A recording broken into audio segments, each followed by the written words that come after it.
Welcome back on my YouTube channel that's my सर्वेक्षर and today's topic is sequence and series. ठीक है ना। तो सबसे पहले क्वेश्चन ये होता है कि व्हाट इज सीक्वेंस। ठीक है ना। तो क्या लिखा था, a group of numbers is called a sequence if it is arranged in a definite pattern according to a definite rule. तो यहाँ पर हम आपको वर्ड बाय वर्ड समझाते हैं। तो लिखा था a group of numbers, suppose that ये हमारे पास एक ग्रुप ऑफ नंबर्स है। ठीक है। तो यहाँ पर क्या होना चाहिए, ये जो नंबर्स हैं वो अरेंज होने चाहिए इन डेफिनेट पैटर्न। यहाँ पर एक पैटर्न भी है, लेकिन इस पैटर्न में क्या होना चाहिए कि एक डेफिनेट रूल लगना चाहिए। ठीक है ना। तो अगर आप दिमाग पे थोड़ा भी जोर डालेंगे तो पता चलेगा कि क्या हो रहा है यहाँ पर। अगर आप प्रीसीडिंग टर्म में टू ऐड कर रहे हैं तो आपको नेक्स्ट टर्म मिल जाएगा। तो यही यहाँ पर रूल हो गया एक।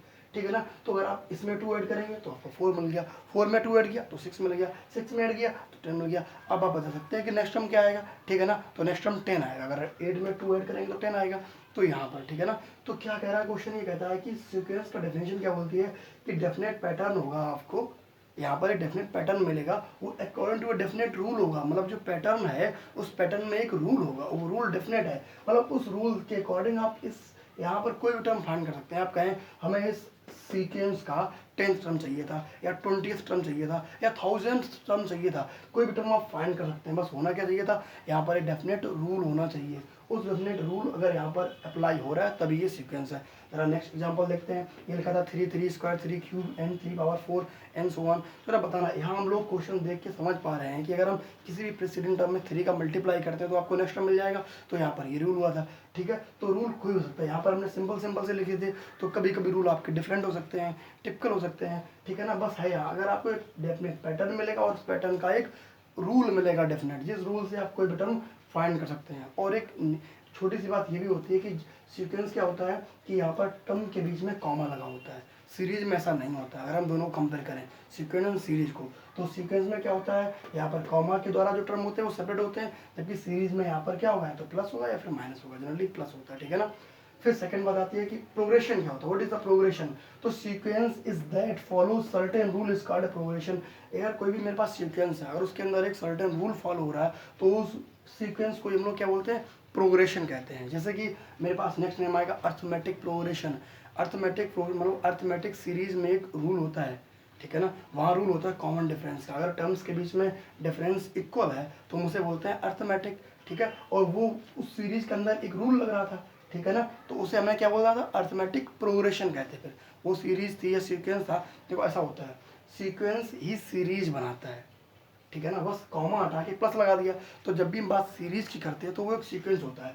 और जो सीक्वेंस जरा देखना, ये फाइनाइट और इनफाइनाइट कैसे भी हो सकते हैं। यहाँ पर अगर नंबर ऑफ टर्म्स कैसे हैं, इनफाइनाइट है, तो ये एक इनफाइनाइट सीक्वेंस है। अगर यहाँ नंबर ऑफ टर्म्स फाइनाइट है तो ये एक फाइनाइट सीक्वेंस। जैसे हमने सिर्फ यही लिख दिया था, यहाँ लिखा 2 4 6 8 और 10, बस इतना स्टॉप कर दिया इसे। तो ये क्या हो गया, एक फाइनाइट सीक्वेंस हो गया, जबकि ये क्या है, इनफाइनाइट सीक्वेंस है। तो नंबर ऑफ टर्म्स के अकॉर्डिंग हम इसे डिफाइन कर सकते हैं फाइनाइट एंड इनफाइनाइट में। ठीक है ना। तो प्रोग्रेशन भी समझ लिया था। अब इसके देखते हैं, मान लो अगर मेरे पास कोई एग्जांपल लेना है।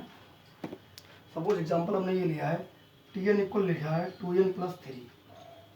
ठीक है ना। ये किसी भी सीक्वेंस का जनरल टर्म है। अगर मेरे पास सीक्वेंस है, वहाँ एक पैटर्न बनता है। ठीक है। According to a definite rule, तो वहाँ पर कोई भी टर्म फाइंड कर सकते हैं। अगर हम इस टाइप से यहाँ लिखें तो अगर हम करें तो टर्म बाय टर्म हम बहुत आगे तक जा सकते हैं, जो भी आपको टर्म चाहिए हो।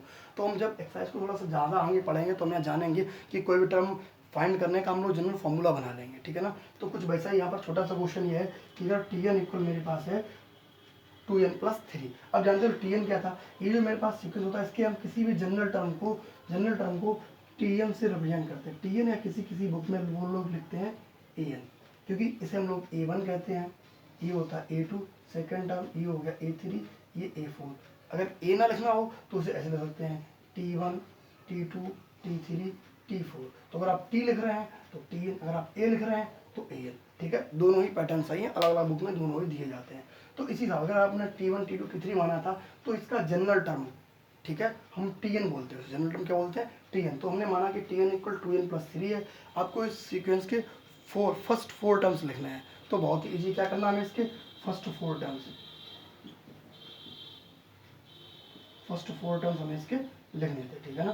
तो जरा देखो, फर्स्ट 4 टर्म के लिए क्या करेंगे, जब भी सीक्वेंस स्टार्ट होता है तो सबसे पहले t1 आएगा, फिर t2 आएगा, फिर t3 t4। तो सबसे पहला टर्म क्या आएगा यहाँ पर, t1 आएगा, आफ्टर दैट t2 आएगा, फिर क्या आएगा t3, और फिर क्या आएगा t4। इस टाइप से आएगा।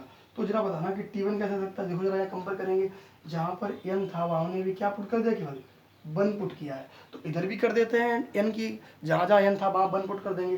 तो जब यहाँ 1 पुट करेंगे तो ये क्या हो जाएगा, 2 × 1 + 3, 2 1 जा 2 और +3 कितना हो गया, ये 5।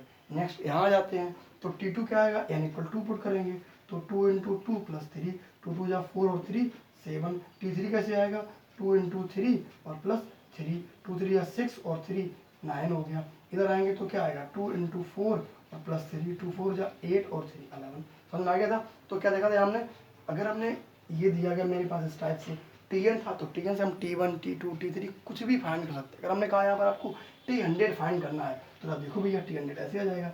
T100 इक्वल क्या लिखेंगे, जहाँ n था वहाँ 100 लिख देंगे। तो यहाँ क्या आएगा, 2 × 100 + 3, ठीक है। तो ये क्या होगा, 200 + 3 हो गया 203, ठीक है ना। तो यहाँ पर अगर मेरे पास कोई भी टर्म दिया गया तो हम वहाँ से ऐसे फाइंड कर सकते हैं, ठीक है। तो नेक्स्ट क्वेश्चन देखते हैं, बड़ा ही इंपॉर्टेंट क्वेश्चन है और ये आपने अगर कंप्यूटर लिया होगा क्लास 10th में तो आपने कहीं ना कहीं पढ़ा होगा कि फिबोनाची सीरीज, ठीक है ना। इसका अगर आप इमेज देखेंगे तो बहुत ही अच्छी इमेज लगती है इसकी, ठीक है ना। तो इसे डिस्कस करते हैं। फिबोनाची सीरीज क्या होती है, एक स्पेशल सीरीज है। यहाँ पर सीक्वेंस है ना, तो यहाँ पर A1 = A2 = क्या होता है 1, यानी फर्स्ट और सेकंड टर्म जो होते हैं वो 1 1 होते हैं। आफ्टर दैट यहाँ क्या लिखा था, ये जो कंडीशन है वो किसके लिए वैलिड है, फॉर n > 2। अगर n आपका ग्रेटर देन 2 मतलब n इक्वल क्या है 3 4 5 एंड सो ऑन है, तो उसके लिए क्या रहेगा, an = an - 2 + an - 1, ठीक है ना। तो यहाँ से फाइंड करेंगे। अब हम इसके फर्स्ट 4 टर्म फाइंड करते हैं। तो देखो मेरे पास फर्स्ट टर्म भी है, सेकंड टर्म भी है, हमें थर्ड टर्म फाइंड करना था। तो a3 किसके लिए आएगा, n = 3 रखेंगे तो यहाँ से आ सकता है, क्योंकि n > 2 रखना पड़ेगा। देखो यहाँ पर जो n होता है वो हमेशा नेचुरल नंबर कह सकते हो, n = 1 2 3 4 5 6 रखा जाता है, ठीक है ना। तो ग्रेटर देन 2 रखेंगे, 3 यहाँ से रख सकते हैं। तो जब n = 3 यहाँ रखेंगे तो यहाँ क्या हो जाएगा, a3 इक्वल, जब n = 3 रखेंगे तो 3 - 2 कितना बचेगा 1, तो ये हो गया a1 प्लस यहाँ रखेंगे 3 तो 3 - 1, यहाँ हम n = 3 पुट कर रहे हैं इस सीरीज में, ठीक है ना। तो यहाँ रखेंगे 3 - 1 कितना बचेगा 2। तो यहाँ a3 की वैल्यू क्या आएगी, a1 + a2, a1 कितना 1 और a2 कितना 1, तो यहाँ पुट कर देते हैं 1 + 1 कितना हो गया, ये 2। तो यहाँ से क्या देखा, जो a3 है, जो a3 की वैल्यू थी ना, a3 वैल्यू कितनी आ गई थी 2। हम लोग फाइंड करेंगे कि a4 कितना आएगा। या देखो a4 भी कहाँ से आएगा, इसी से फाइंड कर पाएंगे। तो यहाँ जब 4 रखेंगे n = 4 - 2 बचेगा, तो ये कितना आएगा a2, ठीक है। और प्लस जब 4 यहाँ रखेंगे तो यहाँ 3 बच जाएगा, तो a3। अगर देखो a2 की वैल्यू पहले से कितनी पता है हमें, यहाँ से a2 इक्वल कितना था 1 है, और a3 इक्वल कितना आया था, a3 = 2 आ गया, ठीक है ना। ये तो पुट कर लेते हैं, यहाँ क्या पुट करेंगे 1 और +2, तो ये कितना आ गया 3 आ गया। तो a4 की वैल्यू भी आ गई। हम आपको थोड़ा सा यहाँ बताते हैं यहाँ हो क्या रहा है। यहाँ जो an है ना, मतलब हमने देखा था a3 क्या आया, a1 + a2 आया था, और a4 क्या आया, a2 + a3 आया। मतलब जो भी टर्म फाइंड कर रहे हैं वो नेक्स्ट टर्म क्या आ रहा है। अगर a2 की हम जैसे ही आगे बढ़ते हैं, a3 a4 a5 a6 की बात करते हैं, तो वो टर्म क्या आ रहा है, अपने से पीछे वाले 2 टर्म का सम आ रहा है। अगर मान लो हम a5 फाइंड करें तो a5 क्या आएगा, a4 + a3 आएगा। a6 फाइंड करेंगे तो क्या आएगा, a5 + a4 आएगा। इस टाइप से आ रहा है। तो देखो हम यहाँ पर लिख के बताते हैं आपको क्या हो जाएगा। फर्स्ट टर्म कितना है 1, सेकंड टर्म कितना है 1, थर्ड टर्म कितना हो गया था 2। इसके बाद से क्या करना है, जो भी टर्म लिखना है आपको वो प्रीसीडिंग 2 टर्म्स का सम लिखा जाएगा। जैसे कि अब जो नेक्स्ट टर्म यहाँ लिखेंगे ना, वो इन दोनों का सम आएगा, तो कितना हो गया यहाँ पर 3। जो टर्म यहाँ आएगा वो इन दोनों का सम आएगा, कितना आएगा 5। जो टर्म यहाँ आएगा वो किसका सम आएगा, इन दोनों का सम आएगा, तो कितना हो गया 8। जो यहाँ आएगा वो इन दोनों का सम आएगा, तो कितना आएगा 13 एंड सो। इस टाइप से ये चलता रहेगा, ठीक है ना। तो ये फिबोनाची सीरीज होती है। ये क्लास 10 में आपको कंप्यूटर में भी पढ़ाई जाती है, वो बड़ा ही अच्छा है ये सीक्वेंस है, ठीक है ना। तो फिबोनाची सीरीज देख ली, सीक्वेंस देख ली थी। इसके बाद कुछ नए क्वेश्चन देखते हैं।